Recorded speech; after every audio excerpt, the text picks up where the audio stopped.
the girls of hip hop, Missy Elliott. Well, So Little I Kim, I don't too know. am the beneficiary of affirmative action, but it does not mean that I was not. Oh, here you go again. I thought we left that potato salad back in the last For episode. Memorial Day. I mean, really? What you say? What you talking about, Willis? Okay.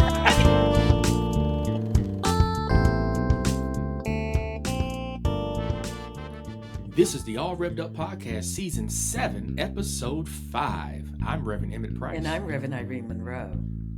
Before we jump into our conversation on women's basketball, let us thank each of our listeners and viewers. This 7th season is a direct result of your support, your encouragement, and your comments. Thank you for listening to us on the various podcast apps and for watching the actual live recording of the podcast on our YouTube channel. We are so grateful for your support, your encouragement, your feedback, your reviews, and your comments. Thank you, thank you, thank you, thank you, thank you so much for sharing the podcast with others. And with me, as always, I can never convey enough tsunami of thanks for your dedication and loyalty. And I would be remiss if I didn't thank our creative geniuses, Cavante Smalls and Kyla Wright. Here, here, here. Now, Irene, before we jump into this episode, we are in New England. Yeah. We are on the northern Atlantic coast here. Both of us are in the greater Boston, greater Cambridge area of Massachusetts. In the last month, we have experienced an earthquake, a solar eclipse. Irene, what's next? The apocalypse. Oh, my goodness. Armageddon. Okay. Okay. Because listen, this is how I say, what message are we not getting? I mean, a bridge fell down in Baltimore and made me think of this childhood rhyme, London Bridge is falling down. You can't make this stuff up. Of all places, New Jersey, an earthquake? Yeah. Really?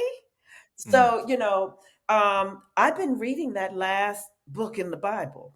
Oh, the Revelation. The Revelation now, okay. Oh, now my that might be telling us something. Certainly, it's All right. climate change. I'm ready to talk basketball because I can't even deal Okay, with this all today. right, okay. She's going to make millions for the WNBA, and she's getting $76,000 next year. According to Spot Rack, Caitlin Clark, Cameron Brink, Camila Cardozo, Rickea Jackson are all tied for the highest female rookie salaries, estimated to make $76,535 this year. Are they doing DoorDash on the side to survive? I mean, I know you ain't buying a house on that salary. On December 21, 1891, the game of basketball was first played in Springfield, Massachusetts. It was invented by a Canadian-American physician, chaplain, and physical education teacher, James Naismith. And it didn't take long for women to catch on to the game. Cinda Berenson of Smith College delivered the first women's collegiate game on March 21, 1893. Now, some 130 plus years later, some of the best athletes on the planet are women basketball players. And some of the poorest athletes on the planet are American women's basketball players. Irene, do you even watch basketball? And do you by any chance know who the Bayou Barbie is? Oh, yes, I do, honey. That's my girl. Okay, absolutely. Miss Reese. Absolutely right. here and stuff. We have really entered.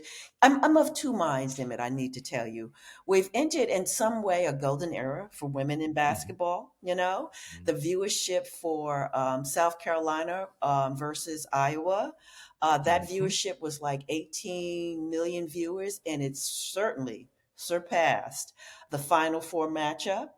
The tickets to the games, the women's games, were far more money than certainly going to see the guys here. I think what gets me is that they generate so much money, and then you have something like the average salary or the mean salary. I think it is the salary entering in as a professional basketball player is $76,000.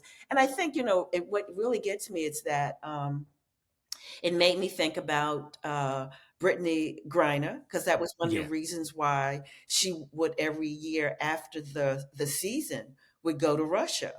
And the thing is that gets me about this, with a salary like that, not all the players who deserve to get an endorsement will get one. Caitlin Clark is getting a $28 million sneaker endorsement for Nike. So it's so unfair. In many ways, it devalues, the where the sport has come. Then you get someone like AJ Wilson. She's a national college championship when she was in college. Asia, that's right, Asia. Thank you. And she was an NBA Rookie of the Year. She wins 2 NBA championships. She was the MVP. And now, which I have this book here, I must say, it's a New York bestseller. Dear Black Girl, she does not have an endorsement. But aside from endorsement, I think what gets me about this, the excitement about the game here, is that while we clearly know that these women are just as good, and in some cases better than the guys, Emmett, we begin to see again that the fault line around gender, and how we become devalued in terms of salary. No matter what venue we're in, we still make so much less money. And to think that a rookie coming in, like Caitlin, will become, making 76,000, and a guy makes like in the millions, somewhere like the average is 10 million. First of all, I'm proud of you, because you talking that sports like you know exactly what you talking about. You all up in this basketball thing. Look at you. And I wasn't interested until these girls came to the fore. I mean, what's interesting about Angel Reese, the Bayou Barbie, is that in her last year of playing at LSU, she made $384,000 as a college student. And Caitlin Clark, who was drafted number 1 to the Indiana Fever from the University of Iowa, her 4-year contract is $338,000. I mean, so the fact that as a college student, you can make more than a professional. And to really think about the fact that, a lot of this is all generated by the collective bargaining agreement for the WNBA. And so that last agreement was in 2020. And the way that it functions is that draft picks number 1 through 4 make $76,000 in their first year. Draft picks 5 through 8 will make $73,439 in their first year. And then the rest of the first round, right? Everyone drafted in the first round will make $70,000. And the assumption, as you already indicated, is that their real money is going to come through endorsements, but not everybody's going to make those endorsements. That's right. And it shouldn't be about that, Emmett. Of course not. You should be paid to play basketball. That's right. It should absolutely. So in many ways, you have to hustle. You have to hustle like Brittany Griner. You have to hustle, and then you have to be at the mercy of whoever's selling whatever merchandise that think you would be the good face for it. That's the problem. And it doesn't get better after your first contract, because the highest paid WNBA player right now is Jackie Young, who's on the Las Vegas Aces, who of course won the championship. And her pay is $252,000, $450 a year, which is insane. But I don't know what you do with 76,000. I mean, you can just barely. But you listen. You definitely can't buy anything like a condo or a house. You can't buy sneakers. I mean, at least Trumps, okay. I mean, listen, I mean, the other thing is this, I was a high school athlete. You were a collegiate athlete. Athletes need to eat. You got that right. And you can't eat on that little salary. And God forbid if any of them have a dog or a cat. They're bankrupt. They're bankrupt. Oh my goodness. And this, with the amount of visibility that all of them have received, extra family members are going to be coming out of the woodworks talking about, can I get on Oh payroll? my God. And Of you course. can't afford to have no payroll with $76,000 a You year. can't buy a I mean, car. I mean, I know some cars that cost much more money than that. So I don't know. So the point is, it's quite demeaning. What I'm hoping that these women will do is that they will do what the women's soccer team did. And that they can pool their resources and political and yeah, collateral power yeah, to demand the salary yeah. that the guys get. And you know the interesting thing here that bothers me so much about it, because they would say, and it's sort of like what they were saying about black, entertainers, just like, y'all are not blockbusters. You're not getting people in the seat. Well, that is not true. They are getting folks in the seat and more. This is, you listen, and talk about a country that wants family values. Nothing is far greater than to see these games here, because they're bringing out their children. I mean, Yeah, yeah. everybody's coming to these games. It's so wonderful. I need to tell you, it's so wonderful for me to have a shirt that says the Bayou Barbie. Yeah, no, I hear what you're saying. What's interesting is when my two sons were probably 7 and 9, we would go to the Connecticut Sun games every year. We would go to the opening game. We'd go to about 2 or 3 games. We would drive down from where we are, and they enjoyed it. I enjoyed it. My wife enjoyed That's it, right. and it was actually some of the best basketball we've ever seen. Because these women play Oh, hard. yes, they do. They play the game of basketball, and the stadium was the family friendly, as you mentioned. It was very entertaining, Yeah. and And it got for a away number from of a stereotype, because if you were an yeah, athletic woman, it was automatically yes, assumed you were yeah, lesbian. mm, Now I mm-hmm. am. Okay. Yeah, okay. I happen to be one. However, these girls glam. I mean, they're Mm-hmm. gorgeous. They're Mm-hmm. statuesque. Many of them can be models. Actually, they would make Mm-hmm. more money modeling, than they Oh my certainly would be goodness. playing the game. But the love of the game. See, this is what bothers me when you exploit talent in someone's passion. The love of the game. For the love of the game, they will Yeah, accept these peanuts for the love of the yeah. game. And Mm, it's not that they can't do something other. And what's so good, these girls got college educations. Anybody, yes. anybody would grab these girls. So these young women. So it really just bothers me, the devaluation of them, the limitedness in terms of the mobility that they will have. And then in many ways, hustle to get an endorsement. And that's very capricious, because that's about selling something, and the company has to say, this is the face that I want to put Mm-hmm. on my product. Mm-hmm. Well, I think one of the things we can do, and it's about time for taking a break, but one of the things we can do is encourage our listeners that, if you're into sports, or perhaps if you're not into sports, check out the women's game, whether at the Hmm. collegiate level, whether at the Profession. WNBA level, professional level, during the Olympics, Hmm. some of the global and world games, And the but coaches. check them out. Yeah, and we Yeah, got some world come up. My girl Dawn's come on, okay. the Don Okay, Staley, come okay, on. it's a serious championship. So so they brought the game up. Now it's for the money to match that. Yeah, and that's the consumers. The revenue stream has to increase, because once the revenue stream increases, we as the fans can hold the WNBA, and by extension the Yeah, NBA, because that's accountable, right. Because I'm getting accountable, season right? tickets. I'm getting season Yes, tickets. yeah, Absolutely. Yeah. yeah. Well, this is the All Rev'd Up podcast. We'll be right back. It's break time. Girls from Rutgers, man, they got tattoos and Some hardcore hoes. that's some nappy-headed hose there. I'm gonna tell you that now. Man, that's some. Ooh. And the girls from Tennessee, they all look cute, So, kind of like I don't know. Spike Lee thing. Yeah. On Friday, I apologize for some remarks that I made and others made, but particularly ones that I made on this program to the women's basketball team at Rutgers University.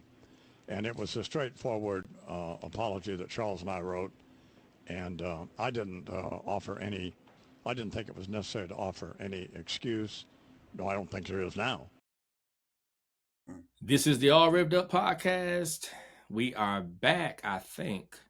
That was the April 4th, 2007 clip from MSNBC's Imus in the Morning. That was Don Imus, and I'm not even going to repeat the foolishness that he said, but I will say that the Tennessee team was all white, and the Rutgers team, coached by the amazing Vivian Stringer, was not. Irene, let's talk about race within women's basketball, because we have just seen what happened when the University of South Carolina Mm-hmm. Gamecocks beat the University of Iowa in the championship. And although there were images of Coach Dawn Staley and her phenomenal women of that team, Yeah, all of the conversation was about Caitlin Clark. that's right. Caitlin Clark, Caitlin Clark, Caitlin Clark. Angel Reese is going viral after being welcomed to the Chicago Sky organization for her introduction press conference in what looked like to be poor fashion from the franchise. Because when you compare it to Caitlin Clark's introduction conference for the Indiana Fever, they look like they were preparing for this day for years. Bringing out a red carpet, having their gym packed with fans, media, cameras, front office staff, all giving hugs with joy. She was even escorted to the gym in a Mercedes Sprinter. And even the Minnesota Lynx welcomed their new rookie, Alyssa Peely, with much appreciation by greeting her with a tribal ceremony since she's Samoan with Alaska Native descent, while also having her local community members there to show love, as well as the Lieutenant Governor, Penny Flanagan, who is also of Native descent. However, for Angel Reese, she walked in alone in what looked like an empty high school gymnasium, as if the Chicago Sky wasn't even prepared for her introduction conference. There was minimal media, no fans, no exciting warm hugs from any front office staff. However, Reese has done exactly what Caitlin Clark has done for the WNBA so far. Both their jerseys have sold out and tickets have skyrocketed for both organizations before either player have put on a jersey. Both these women are breaking barriers for this sport, yet one is getting the proper recognition from their organization, but the other is looking like they're getting taken advantage of. Yeah. So, what about race in this conversation about women in basketball? Let me go back to that 2007 clip of Don Imus, because I remember he was a shock jock. I don't know if Yeah. he's living or not anymore, but I'll always remember that. Um, Gabby Gibbons, I can't think of her name. She was also jeered by this same guy. But the point here is this: is that as Black women, we never can get from under that historical racist image, of us being considered. And he used the term in there: Yeah. jigaboos, hoes, hustlers, mammies, and it gets reinscribed over and over again, overlooking two things: the athletic prowess of these young women, but even that. When even that is being displayed, that's undermined because it's an innate primitive skill that we have, as opposed to being tactical and smart in how we play the game. And it's always during a kind of backhand, if sometimes a front hand thing about Black women's looks. But to get to Caitlin has become, some has says, a generational player. She certainly has generated tons of interest in the game. She's been likened to Golden State Warrior Stephen Curry. Stephen, I'm sorry, Stephen Curry. And she's really, in many ways, the new great white hope. And what I mean by that is a straight white woman excelling in a sport dominated by Black women. But we've always looked for the great white hope, like Eminem in hip hop, Elvis Presley and rock and roll, Larry Bird, come on, Okay. and basketball here. So she becomes this sweetheart. And I need to say that, that tension between Clark and Reese, people were looking for this rematch here. But even how they describe the two. Caitlin is described as America's sweetheart. Reese is, basketball's villain. Right. Kate is considered wholesome. Reese ghetto. And interesting thing about about Caitlin, she talked a lot of trash, But when Angela Reese, do you remember this when she points to her finger? This is it's sort of a play on Beyonce's Put a Ring on It, because they were beating Caitlin's Iowa team, and and I remember Reese saying that, clickbait is everywhere. It always goes viral whenever she says something. So we clearly see the racial tension here. And this is one of the reasons why I was concerned about, oh, I'm glad that Caitlin's got, an endorsement, 28 millions, but AJ didn't get one, You're so right. Yeah. it's always plays itself out invariably, you Yeah. know. And I'm glad you mentioned all that. And I want to say, and I think you would agree with me, Caitlin Clark is an amazing basketball Oh, player, absolutely. and she did not ask for this type of treatment. She goes out there and she works hard on the court, and then she goes off the court and she does her interviews and all that kind of stuff.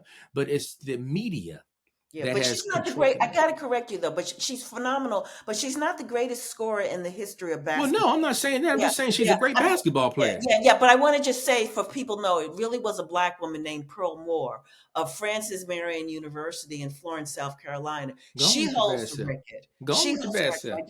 self. I just want to say that as one Yeah. who keeps up on this kind of data. Yeah, but Yeah, again, Caitlin Clark's not going around saying that she is the greatest.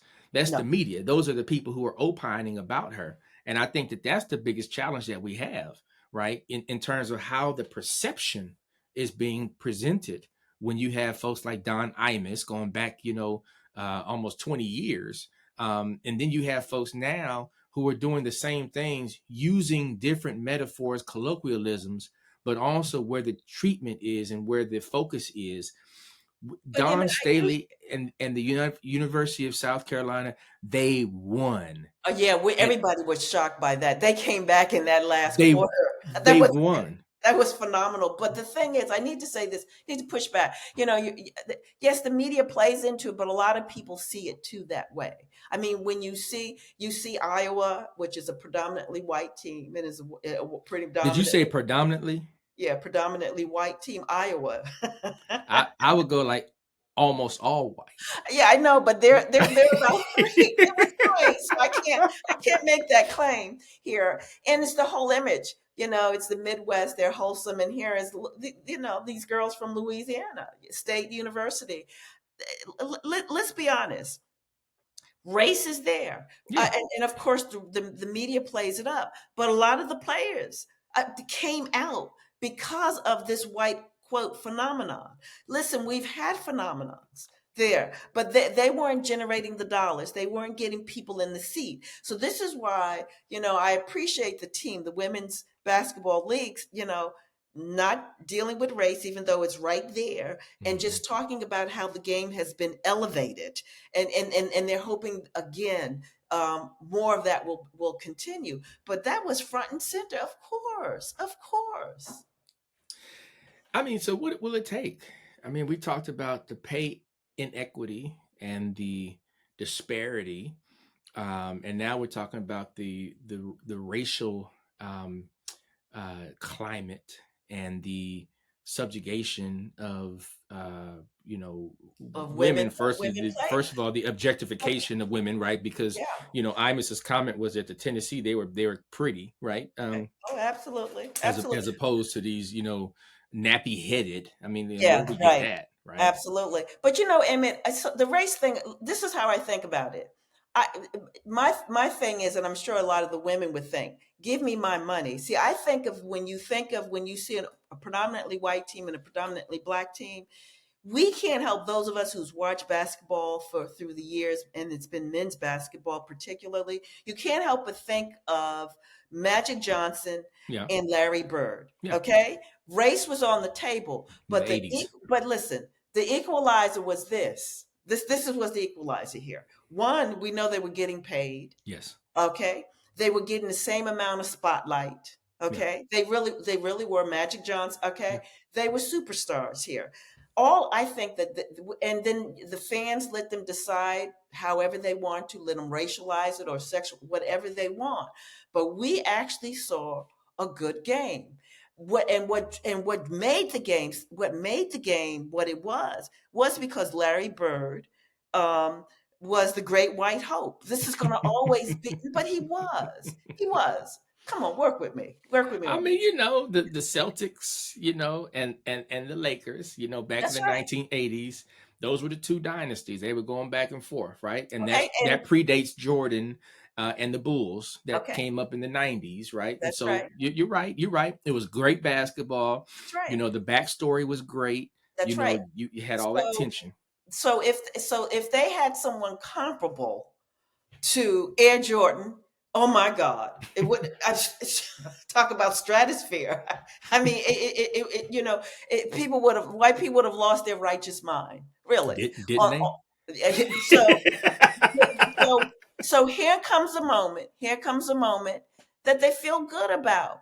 Good. Yeah. My attitude, if I could play at that level, I don't care what show, give me my money. And so what was the equalizer here is that it doesn't matter whether it is Caitlin or it is the Bayou Barbie. They're going to make 76,500 and what is the other, and 2 pennies or whatever that's left there. Okay.